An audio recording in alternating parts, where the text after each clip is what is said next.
Hi, Devin. How you doing? All right, excellent job. Thank you for describing your intent. Let's jump over to the compositions. Excellent work here. You're doing good stuff, man. I mean, this is good stuff. I love these two. Okay, I think the bottom two are less successful to a degree, and the reason. Let me jump in here somewhere. I kind of want to see. Nice job on the typography is gorgeous. Nice work. Good job, Devin. Okay. Okay, so let's go ahead and take a look at the thumbnails. New ideas for the next. That's so cool. That's one of the best things about thumbnail sketching.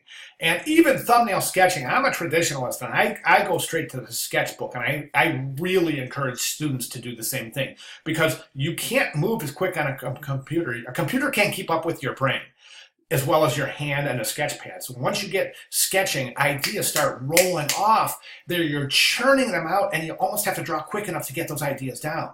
So I always encourage students to sketch instead of jumping to digital thumbnails because, as you said, each idea, each creative idea kind of springboards off the last. So when you're sketching, you have a chance to just, in your whatever your sketch shorthand style is, just sketch things out, ideas as they churn. And then you start to cultivate the best of those ideas. So I thought your writing was really super interesting. Good job. The compositions, like I said, they're good. They're good.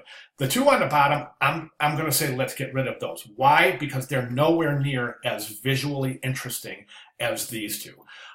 So let's unless you want to work on one of these, okay? I don't think they have the visual interest here. Now, I think it's gorgeous. I really do. I think this is just absolutely gorgeous as well. However, I don't think there's not enough balls here in that rack. So there's a little bit of realism that I think we could add. All right, so at any rate, I think it's between these two, okay? So, you got your placeholder text, and that's fantastic. Presumably, you're going to be adding some more text, some more typography to make this look like it's actually a video game, right? But this one is interesting.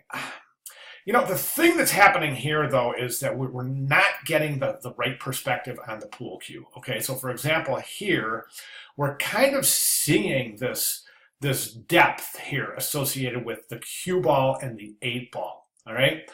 And that depth is consistent. There's a good perspective there. There's some good diminishing size at play, and that's fantastic. I would establish a stronger sense of diminishing size, so I think that's going to enhance the depth.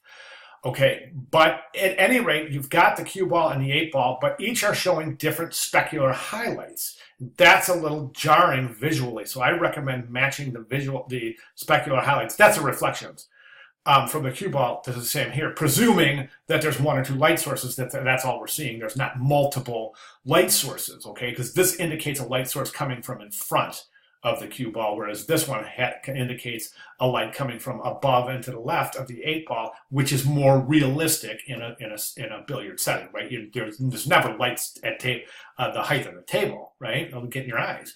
So, anyways, and that same thing here, really nice depth, really good perspective, but this pool cue is out of perspective. Right now, it looks like the ball. If we just drop a line right here, and let me see if I can do this. Let me just do something here. All right, I'm just going to take this, and I'm going to drop a line right here and block the top of that. Okay, that looks like a nice depth, establish a nice depth, right? Some decent perspective. But if we take this and move it down here, now it looks like the cue stick is going up straight and down, or that the ball is right in front of the cue stick, right? But it's not, because we have depth, so this cue stick would be coming down at an angle. Do you see what I'm saying? And that, to me, is going to determine to a great degree the success in either one of these two